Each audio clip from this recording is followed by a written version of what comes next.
Hello everyone. Welcome to Manager EDU. Today, I'll be teaching you the quick ratio, which is also called the acid test ratio. We'll go through it with a practical example, so let's begin.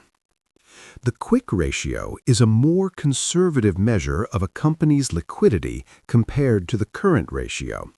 It follows the same idea, but it's stricter. Why? Because it measures how well a company can meet its short-term liabilities using only its most liquid assets, excluding inventory, which may not be as easily converted into cash. So, in short, the quick ratio is similar to the current ratio, but we exclude inventory from current assets. Now let's move on to the formula. Quick ratio equals current assets minus inventory divided by current liabilities. Now let's understand this with an example.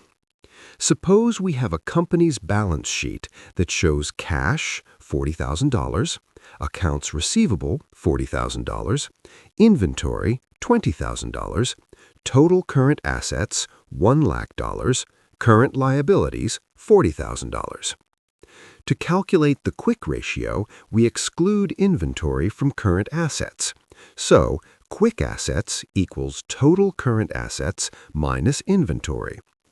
Now apply the formula. Quick ratio equals $80,000 divided by $40,000, which equals 2.0. So the quick ratio is 2.0.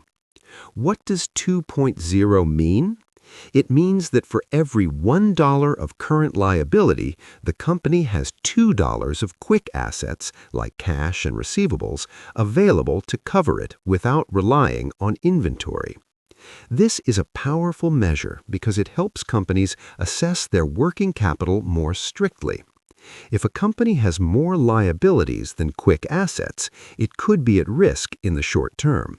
In this example, the company is in a safe position with $2 in liquid assets for every $1 of liability. It's a simple but very useful formula for understanding short-term financial risk. If you didn't fully catch it, feel free to watch the video again. Thanks for watching.